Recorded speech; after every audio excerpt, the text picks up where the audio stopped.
Cette semaine, on se retrouve pour une nouvelle vidéo. Et aujourd'hui, c'est grâce au magasin Vito Vélo situé à la Tour du Pin qu'on va pouvoir tester ce monstre.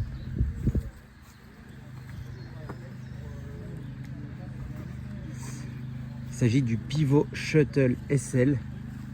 Donc un gros trail, on va dire, de chez Pivot. Moteur phase UA 60 Nm avec une assistance légère. Batterie de 430 Wh. On va voir ce que ça donne. Là, ils m'ont vraiment respecté pour le test parce que j'ai un montage vraiment haut de gamme. Dans une deuxième partie de vidéo, on s'arrêtera pour faire vraiment la présentation sur tout ce qui est pièces détachées du vélo, etc. Mais dans un premier temps, on va partir tout de suite l'essayer. Allez, c'est parti!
Et voilà, on se retrouve à la fin de la sortie. Du coup, on va faire un petit tour du vélo.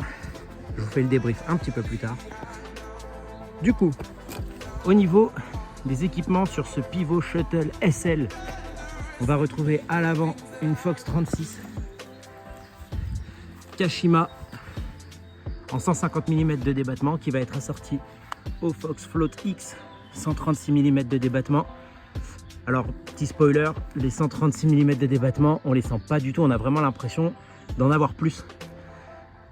Au niveau des roues, on va retrouver les roues Newman, roues alu, 29 pouces, avant, arrière. Une finition de cadre, évidemment tout en carbone, hein, le triangle avant, les bases arrière. On rappelle le petit écran de cadre de chez Fazua qui marche très bien. Du coup, avec la petite manette déportée juste ici, où on monte et on diminue les assistances. Très ergonomique, elle vient pas du tout de nous gêner. Au niveau du freinage sur ce modèle-là, on retrouve des Shimano XT 4 pistons à l'avant et à l'arrière, associés à des plaquettes ventilées bien évidemment. Pour le programme du vélo, ça marche vraiment très bien.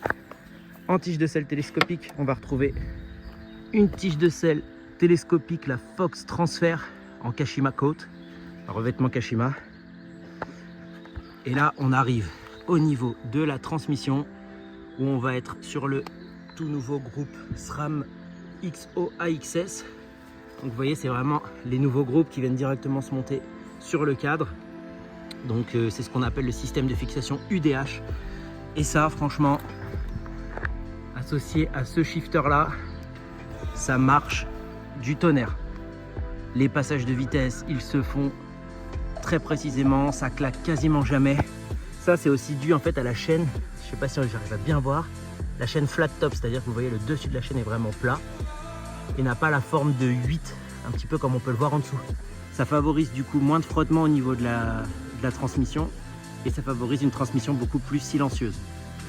Pour ce qui est de la partie électrique sur ce vélo, on retrouve le moteur donc Fazua 60 Nm et une batterie de 430 Wh.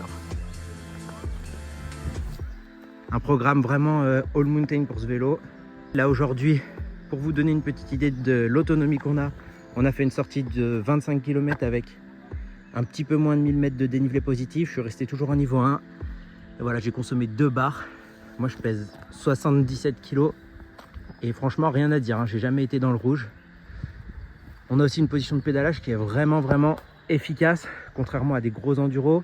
On a le tube de selle qui est bien plus verticalisé, donc on est plus efficace au pédalage.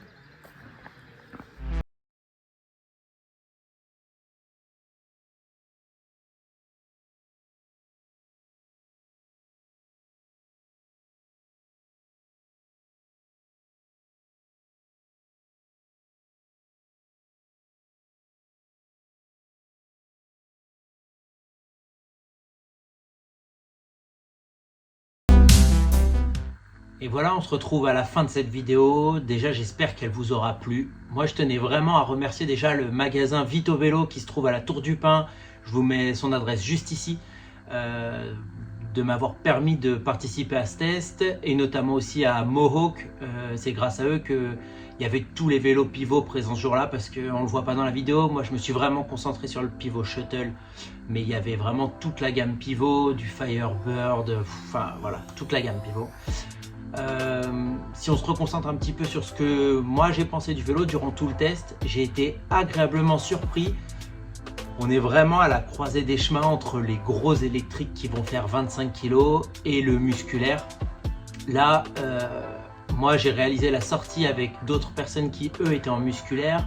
À aucun moment j'ai été soit pénalisé dans des franchissements, soit je me suis vraiment distancé d'eux dans les montées. Comme je vous l'ai dit à un moment dans la vidéo, j'ai roulé vraiment qu'au niveau 1. C'était vraiment une volonté pour moi de voir en fait ce que ça apportait comme assistance ce genre de vélo.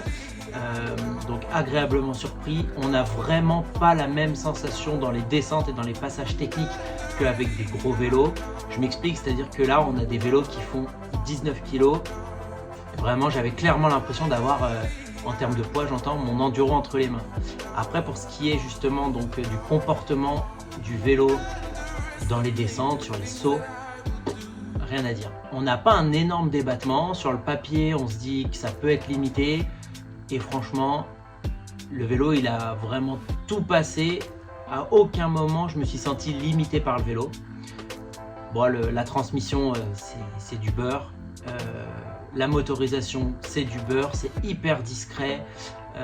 Le mode, vraiment, il y a le mode Super Boost que j'ai essayé sur une centaine de mètres pour juste me rendre compte de ce que c'était.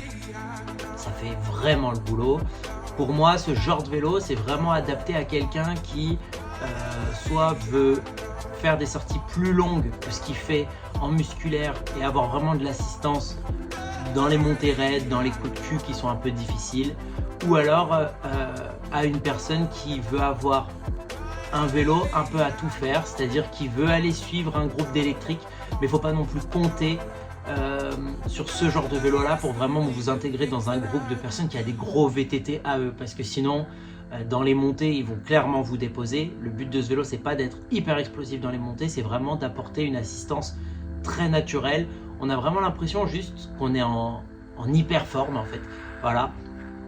Et encore une fois, ça vous permet de vraiment participer à plein de genres de pratiques. On peut aller sur du trail, on peut aller dans des montées vraiment techniques parce que la position de pilotage le permet. On peut aller sur des pistes un peu plus engagées, sur des sauts. Voilà, franchement, concrètement, j'ai rien à dire sur le vélo en général. La seule chose que moi j'ai notée, qui est le petit point négatif, c'est que j'ai trouvé que le cadre en carbone faisait pas mal de bruit avec les gaines qui pouvaient un petit peu s'y balader à l'intérieur. Et encore, hein, c'est vraiment pour trouver un petit défaut parce que sinon j'ai été bluffé par ce vélo.